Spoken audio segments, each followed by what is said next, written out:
छात्रों, इसके पहले मैं आपको जो है मादा जनन तंत्र के बारे में बता रहा था और मादा जनन तंत्र जो है समाप्त हो चुका है। नेक्स्ट पॉइंट पर हम चल रहे हैं, युग्मक जनन। युग्मक जनन क्या है? ध्यान देंगे, जंतुओं के जो है जंतुओं के नर जननांग मीन्स वृषण, यौन मादा जननांग मीन्स अंडाशय की जो है जनन इपीथीलियम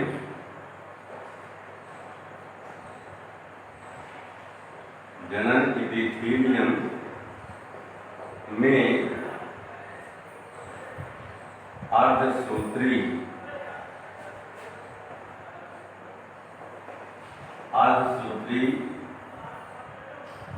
विभाजन द्वारा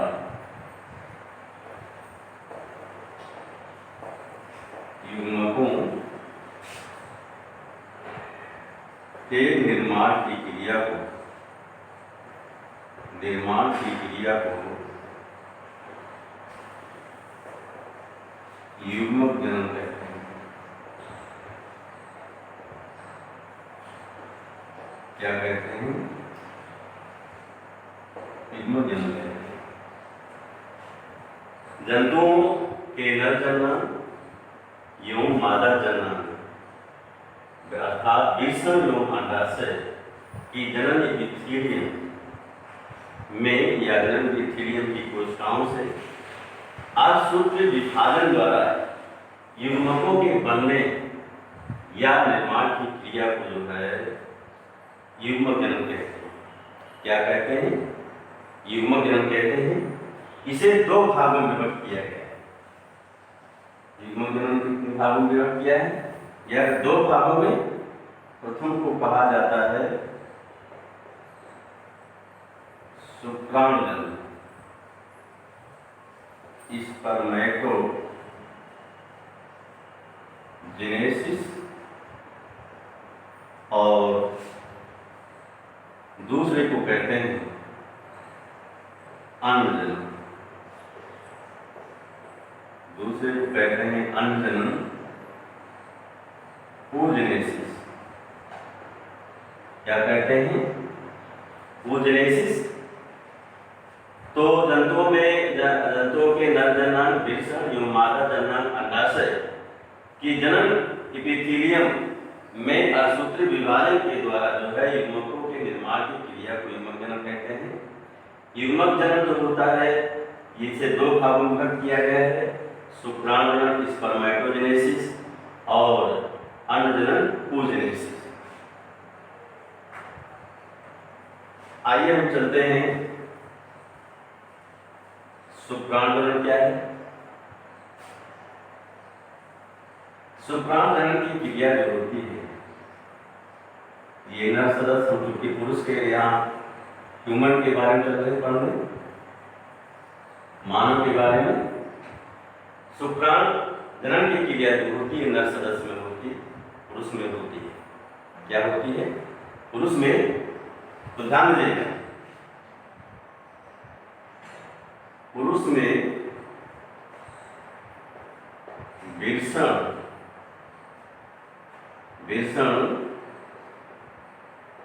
की जनन इपीथीलियम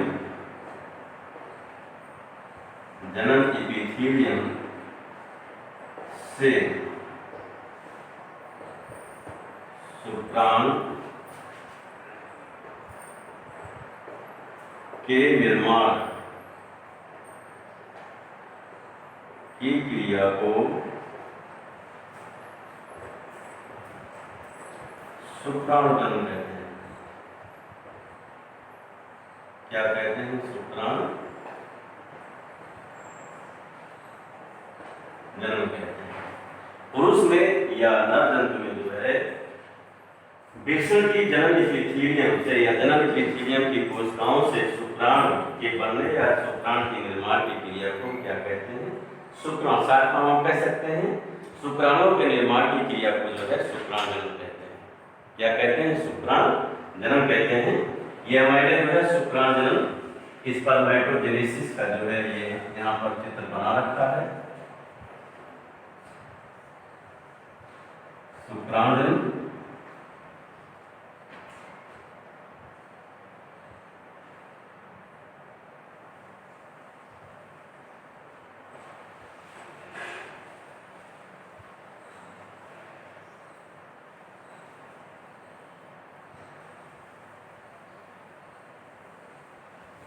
आइए शुक्राणु जन्म को दो भागों में विभक्त किया गया है। शुक्राणु जन्म की क्रिया पुरुष में दो चरणों में पूर्ण होती है। कितने चरणों में? दो चरणों में। प्रथम को कहते हैं जो है स्पर्मेटिड्स। स्पर्मेटिड्स का निर्माण फॉर्मेशन ऑफ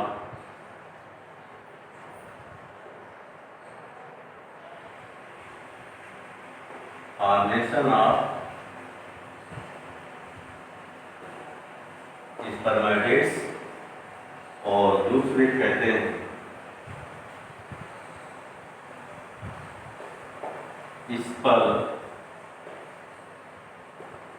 स्पर्मेटिड्स का रूपांतरण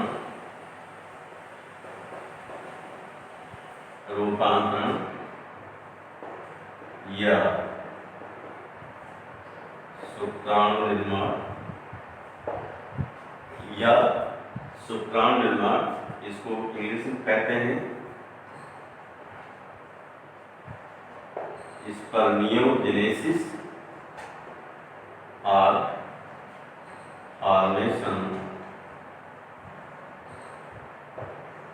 ऑफ स्पर्म्स। तो अभी हमने बताया कि शुक्राणु के निर्माण की क्रिया को जो है शुक्राणु जन्म कहते हैं, स्पर्मेटोजेनेसिस कहते हैं। स्पर्मेटोजेनेसिस को दो भागों में विभक्त किया गया है।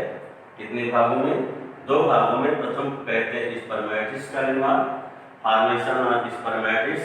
दूसरे कहते हैं स्पर्मेटिड्स का रूपांतरण या शुक्राणु निर्माण, स्पर्मियोजेनेसिस और जो है फॉर्मेशन ऑफ स्पर्म्स। तो अब चलते हैं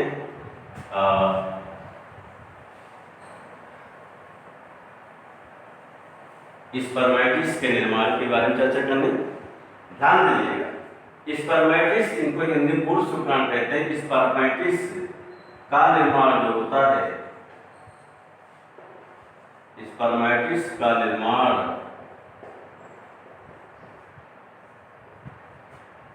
जन्म काल प्रारंभ होने से पहले प्रारंभ होता है। जन्म काल प्रारंभ होने से पूर्व होता है। स्पर्मेटिड्स का निर्माण, ये जो आपने चित्र बनाया ये पूरा जो है ये स्पर्मेटिड्स का निर्माण है। यहाँ तक 3 फेज तक, ठीक है। और यहाँ पर फिर ये शुक्राणु का रूपांतरण है, स्पर्मेटिड्स का रूपांतरण है। तो स्पर्मेटिड्स का निर्माण भी बताया कि जन्म काल प्रारंभ होने से पूर्व प्रारंभ होता है। क्या होता है? पूर्व प्रारंभ होता है। आइए स्पर्मेटिड्स के निर्माण को की क्रिया 3 चरणों में पूर्ण होती है। कितने चरणों में? 3 यहाँ भी हमने लिखा है। प्रथम को कहते हैं गुणन अवस्था,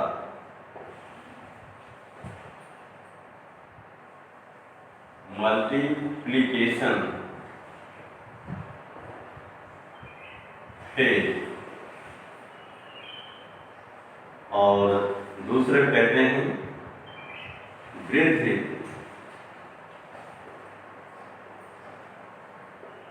वृद्धि अवस्था,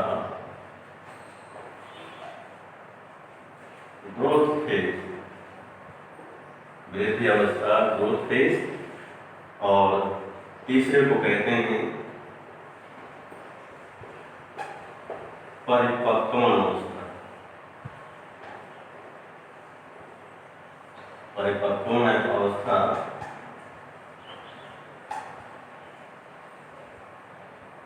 मैचुरेशन फेज, मैचुरेशन फेज। आइए हम चित्र के माध्यम से आपको समझाते हैं। तो हम चलते हैं, ये हमने बताया कि स्पर्मेटिस का निर्माण 3 चरणों में होता है। प्रथम को भ्रूण फेज, मल्टीप्लिकेशन, दूसरे को वृद्धि अवस्था और तीसरे को परिपक्वता अवस्था कहते हैं। आइए चलिए ध्यान दीजिएगा। भ्रूणीय अवस्था में जो है पुरुष के वृषण में शुक्रजन नलिकाओं की जनन इपिथीलियम की जिन कोशिकाओं में शुक्राणु का निर्माण होता है उन्हें प्राथमिक जनन कोशिकाएं कहते हैं। प्राथमिक जनन कोशिकाएं, प्राइमर्डियल जर्म सेल्स। हमने बताया कि पुरुष में भ्रूणीय अवस्था में या भ्रूण के वृषण की शुक्रजन नलिकाओं की जनन इपिथीलियम की जिन कोशिकाओं में शुक्राणु का निर्माण होता है उसमें हम प्राथमिक जनन कोशिकाएं कहते हैं या प्राइमर्डियल जर्म सेल्स कहते हैं। ये कोशिकाएं जो होती हैं द्विगुणित होती हैं। क्या होती हैं? द्विगुणित होती हैं। ध्यान दीजिएगा, इसमें ये प्राथमिक जनन कोशिकाएं जो होती हैं ये शिशु के विकास के समय तक जो होते हैं ये सूत्री विभाजन के द्वारा बारंबार विभाजित होकर के अनेक द्विगुणित कोशिकाओं का निर्माण करती हैं जिन्हें हम स्पर्मेटोगोनिया या शुक्रजन कोशिकाएं कहते हैं। स्पर्मेटोगोनिया, ये सारे यहाँ से लेकर के ये पूरे स्पर्मेटोगोनिया है।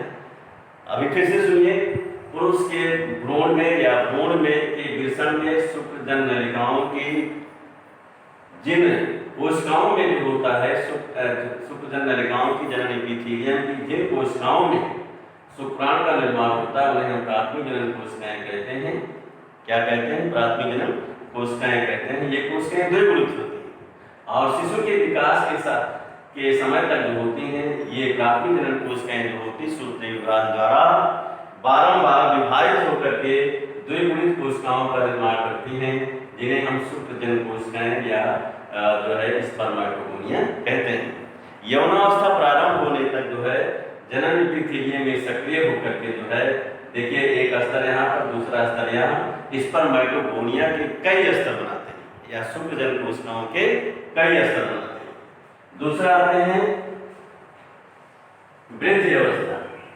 यह है ग्रोथ अवस्था, वृद्धि अवस्था। ध्यान दीजिएगा, इस अवस्था में यानी पहले पूर्ण अवस्था में यह जब ये शुक्रजन कोशिकाएं या स्पर्मेटोगोनिया बन जाती हैं, क्योंकि दीवार बनती शुक्रजन नलिकाओं की, तो ये जो कोशिकाएं स्पर्मेटोगोनिया होती हैं शुक्रजन नलिकाओं में आगे की ओर बढ़ती हैं और पोषक पदार्थ को जो है प्राप्त करके ये आकार में बड़ी हो जाती है। क्या हो जाती हैं? आकार में बड़ी हो जाती हैं, जिन्हें प्राइमरी स्पर्मेटोसाइट या प्राथमिक कोशिकाएं कहते हैं। प्राथमिक स्पर्मेटोसाइट, प्राथमिक शुक्र कोशिकाएं कहते हैं। इस अवस्था में स्पर्मेटोगोनिया जो होते हैं बनने के बाद शुक्र नलिकाओं में, शुक्रजन नलिकाओं में या सेमिनिफेरस ट्यूब्यूल में आगे की ओर बढ़ती हैं और पोषक पदार्थ को प्राप्त करके जो होते हैं या आकार में वृद्धि करती हैं, बड़ी हो जाती हैं, जिन्हें हम प्राथमिक शुक्र कोशिकाएं या स्पर्मेटोसाइट्स कहते हैं। क्या कहते हैं? स्पर्मेटोसाइट्स कहते हैं। अब तीसरी अवस्था आती है, ये जो है परिपक्वता अवस्था। क्या है? परिपक्वता अवस्था। ये है परिपक्वता अवस्था। ध्यान दीजिएगा, ये प्राथमिक शुक्र कोशिकाओं में जो है इसमें विभाजन होता है, 2 बार विभाजन होता है, इसलिए इसको 2 भागों में विभक्त किया गया है। कितना? 2 भागों में। प्रथम को कहा जाता है प्रथम परिपक्वन विभाजन, first maturation, first maturation division, maturation division, और दूसरे कहते हैं द्वितीय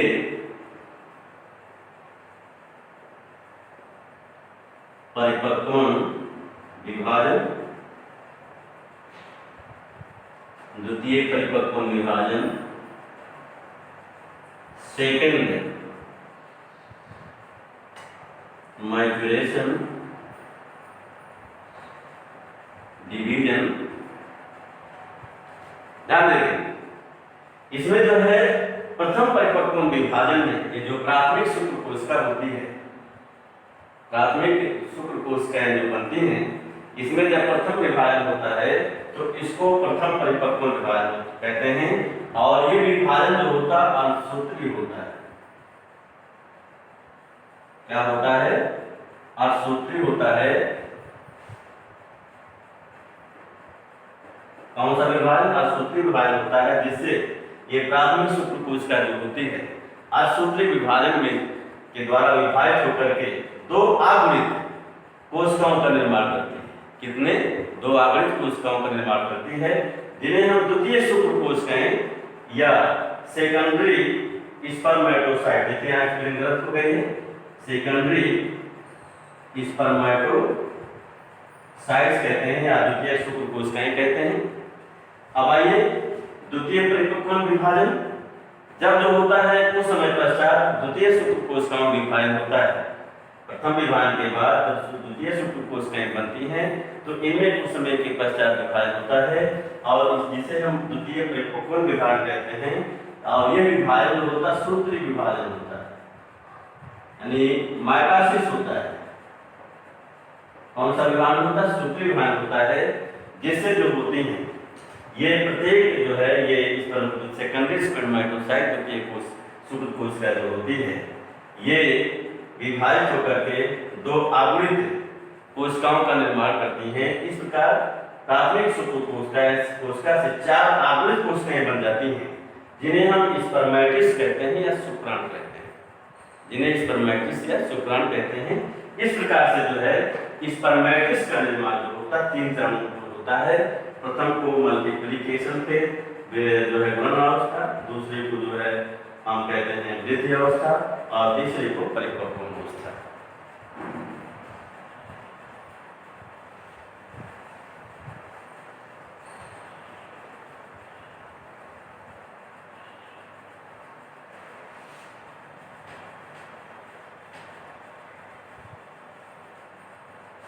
दूसरा ये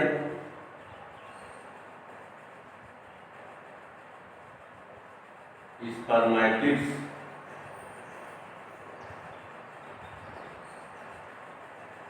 का रूपांतरण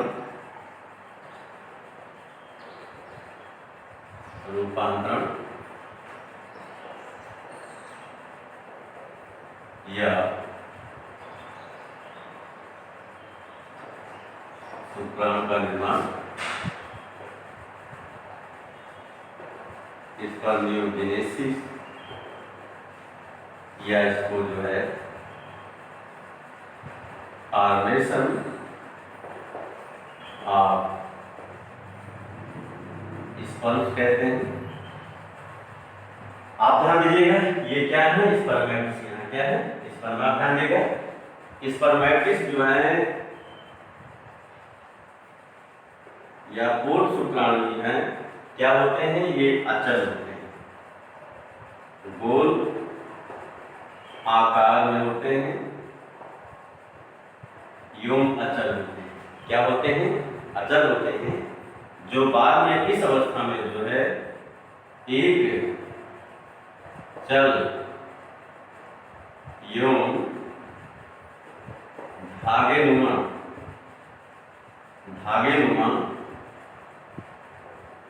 शुक्राणु में परिवर्तित परिवर्तित हो जाते हैं। क्या होते हैं? शुक्राणु में परिवर्तित हो जाते हैं।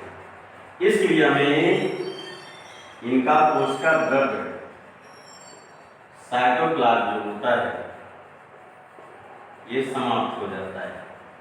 क्या होता है?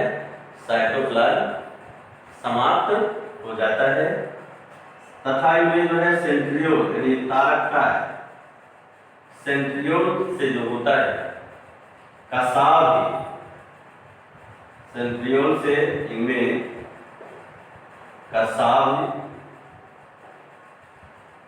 फ्लैजिला का विकास होता है।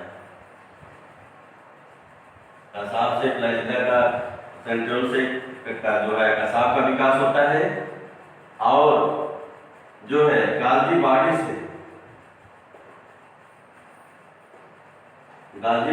जो है अग्रपिंडक, इनमें अग्रपिंडक एक्रोसोम बनता है। क्या बनता है? एक्रोसोम। और जो है माइटोकॉन्ड्रिया जो होता है, इनमें माइटोकॉन्ड्रिया जो होता है ये शुक्राणु के चारों ओर आवरण बनाता है। शुक्राणु का इससे आवरण बनता है और न्यूक्लियस, इस अवस्था में न्यूक्लियस में केंद्रक जो होता है इसका कुछ लंबा हो जाता है। क्या होता है? लंबा। इस प्रकार प्रत्येक स्पर्मेटिड से शुक्राणु के रूप में परिवर्तित हो जाता है।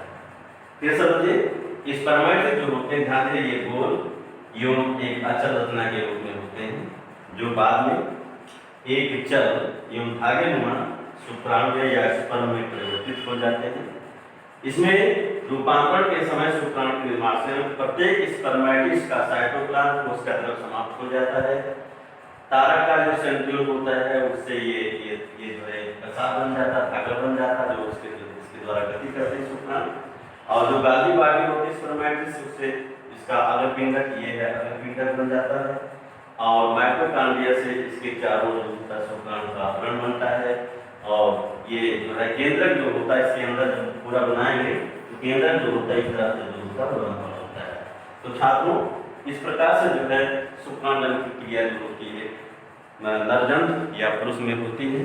तो हम इसी पर यहीं पर समाप्त कर दें। इसके आगे कल आपको जो है अगली चर्चा में नेक्स्ट की जो है आपको बताएं।